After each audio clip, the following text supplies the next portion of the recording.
आज का golden tips के अंदर मैं कुछ green signal for the prescription of homeopathic medicine की चर्चा करने जा रहा हूँ।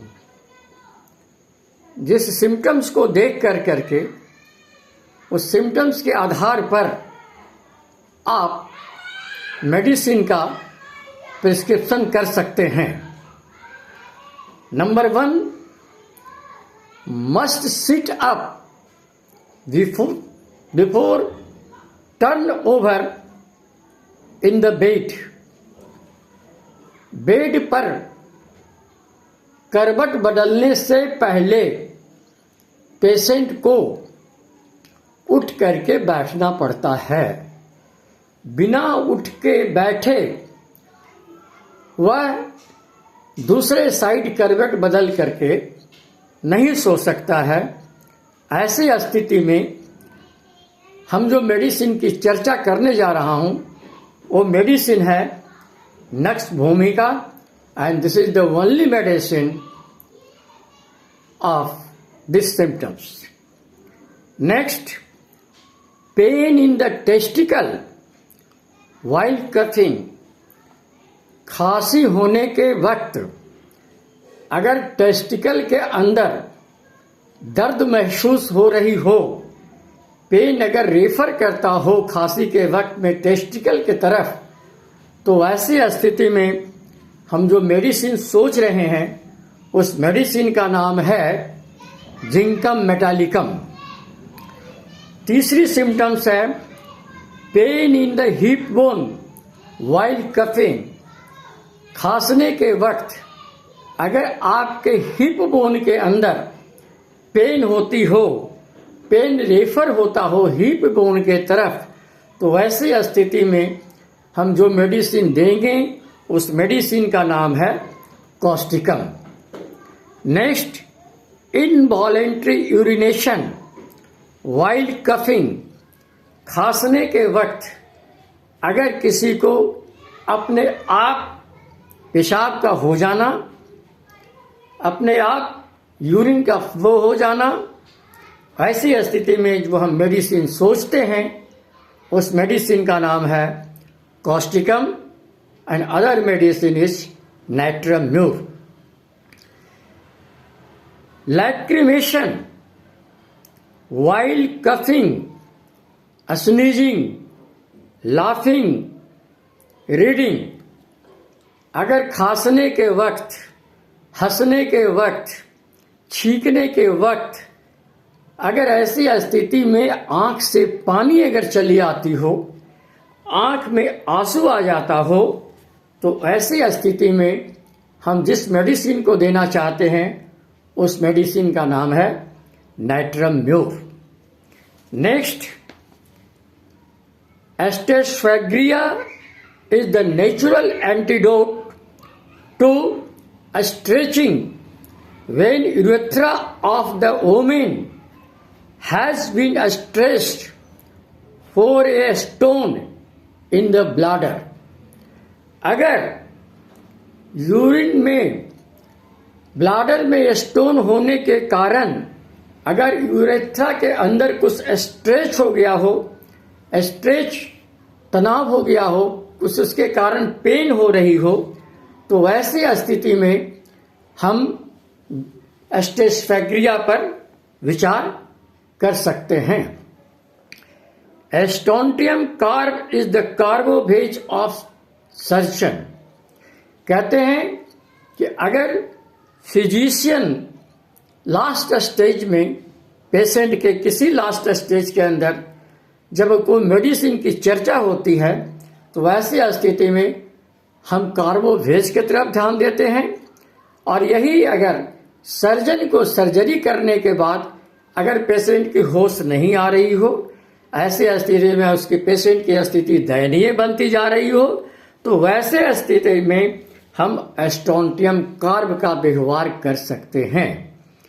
Next, you can antidote the bad effect of the chloroform by the help of phosphorus। क्योंकि फास्फोरस को बोला गया है this is the natural antidote of the chloroform. Phosphorus chloroform का नेचुरल एंटीडोट है। तो अगर किसी को क्लोरोफॉर्म पड़ा और क्लोरोफॉर्म करने के बाद उसकी होश नहीं आ रही है और स्थिति खराब होते जा रही है, तो उसको एंटीडोट करने के लिए जिस होम्योपैथिक मेडिसिन की आवश्यकता होती है उस मेडिसिन का नाम है phosphorus. Next, spondylosis when refer neuralgic pain are aggravated by carriage right laughing, sneezing, then you can think in this case the medicine is tellurium. Tellurium को वैसे स्थिति में हम सोच सकते हैं। Next medicine, red streak in the contraindication of the tongue.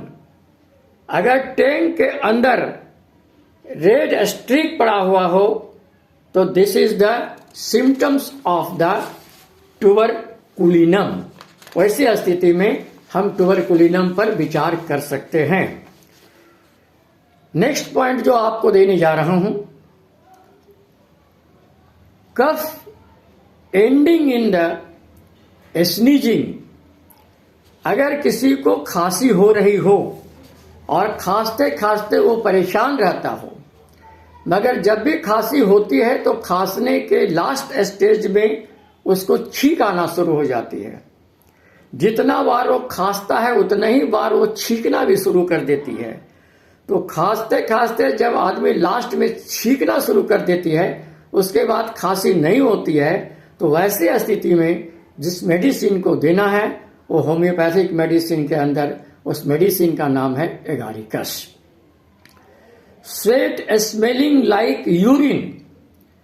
अगर आपका पसीना, किसी पेशेंट का पसीना अगर यूरिन के तरह गंध कर रहा हो, पेशाब की जो नॉर्मल गंध होती है वो कर रही हो, तो ऐसी स्थिति में हम फेरम आयोड का व्यवहार करते हैं। अगर sweat smelling like sweet, sweat का जो स्मेलिंग है, मीठापन है, इतना मीठापन है कि इवन अट्रैक्ट द फ्लाई, वो मक्खी को भी अट्रैक्ट कर लेता हो, तो ऐसे स्थिति में हम मेडिसिन देते हैं caladium. Sweat smelling like Honey, मध के तरह अगर स्वेट का धमक हो, स्पेशली द जेनिटल पार्ट्स, तो वैसे स्थिति में जो मेडिसिन सोचते हैं होम्योपैथिक पॉइंट ऑफ व्यू से, उस मेडिसिन का नाम है थूजा।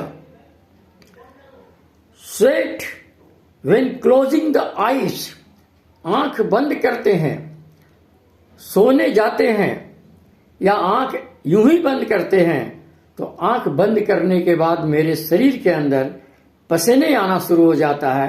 अगर ये पेशेंट कहता है तो वैसी स्थिति में आप जिस मेडिसिन को सोचने जा रहे हैं उस मेडिसिन में चाइना है, कोनियम है और थूजा है। स्वेट ओनली व्हेन अवेकिंग, और जब पेशेंट जगा रहता है तो जगा रहने पर ही उसको स्वेट आता है, मगर जो ही वो सोने के लिए जाएगा, जो ही वो आंख को बंद कर देगा तो उसका पसीना आना बंद हो जाएगा। उस वक्त में हम जो मेडिसिन सोचते हैं उस मेडिसिन का नाम है sambucus. Sweat only on the uncovered part, generally sweat को कवर पार्ट के एरिया में होना चाहिए, मगर हम देखते हैं कि कवर पार्ट में स्वेट ना हो करके जो पार्ट अनकवर है, जैसे हाथ का अगला पोर्शन अनकवर है, चेहरा जो है अनकवर है, या शरीर का कोई भी पार्ट अगर अनकवर हो और उसी जगह पर अगर स्वेट ज्यादा होती हो, तो वैसी स्थिति में हम जो मेडिसिन की चर्चा करते हैं और वो मेडिसिन है thuja. Cough not ceasing until the patient pass out the flatus, खांसने के बाद खांसते खांसते पेशेंट को फ्लैटस पास हो जाता हो, और तब खांसी बंद हो जाती हो, अगर ये पेशेंट कह रहा हो कि जब भी मेरी खांसी होती है, खांसते खांसते मैं परेशान हो जाता हूँ और जब फ्लैटस पास कर जाता है तो मेरी खांसी बंद हो जाती है, then you can think sanguinaria canadensis. Cough on expiration, श्वास छोड़ने में, अगर श्वास छोड़ने में किसी को खांसी हो रही है तो वैसी स्थिति में हम दो मेडिसिन की चर्चा करते हैं, एक है एकोनाइट और दूसरा है कॉस्टिकम। कफ ऑन इनहेलेशन, जब हम श्वास लेते हैं और लेने के वक्त अगर खांसी शुरू हो जाती है तो वैसी स्थिति में हम जो मेडिसिन देना चाहते हैं उस मेडिसिन का नाम है spongia. Milk in the breast instead of menses, mens आने के वक्त में अगर किसी को मेंस नहीं आया और मेंस ना आकर करके ब्रेस्ट के अंदर अगर मिल्क आ गई तो वैसी स्थिति में हम मर्क्यूरियस का व्यवहार करते हैं। Leucorrhoea in place of menses, अगर मेंस के वक्त में मेंस नहीं आकर के सिर्फ वाइट डिस्चार्ज हो, लिकोरिया आती हो, तो वक्त में हम कोकुलस एंड नक्स मॉस विचार करते हैं। Headache in place of menses, अगर मेंस ना आकर के मेंस के वक्त में सिर्फ हेडेक किसी को होता हो तो वैसी स्थिति में हम ग्लोनाइन पर चर्चा करते हैं। Epistaxis in stead of menses, अगर किसी को मेंस ना आकर करके उसके नाक से खून आना शुरू हो जाती हो, जिसको एपिस्टैक्सिस करते हैं, तो वैसी स्थिति में हम जो मेडिसिन देना चाहते हैं उस मेडिसिन का नाम है phosphorus and bryonia. Next, axillary sweat smelling like onion, बाह में जो स्वेट होती है, एक्जिला के अंदर जो स्वेट होता है, अगर वो स्मेल कर रहा है प्याज की तरह, प्याज के गंध के तरह, तो उस वक्त में हम जो मेडिसिन सोचते हैं उस मेडिसिन का नाम है कैलिफोस। अगर ब्रेथ स्मेलिंग लाइक गार्लिक, श्वास जो लेते हैं, श्वास का जो गंध होता है, अगर लगता है ये गंध लहसुन के गंध के तरह मिलता हो, तो वैसी स्थिति में हम जो मेडिसिन देते हैं उस मेडिसिन का नाम है टेलुरियम। इस तरह से मैंने देखा कि कैसे कई ऐसे ग्रीन सिग्नल है जो सिम्टम्स हैं, उस आधार पर हम पेशेंट को मेडिसिन दे सकते हैं, उस पर हम चिंता कर सकते हैं और उसके लक्षण के अनुसार हम मेडिसिन का सिलेक्शन करके हम पेशेंट को ठीक कर सकते हैं। धन्यवाद। डॉक्टर कल्याण स्वरूप, गया, बिहार।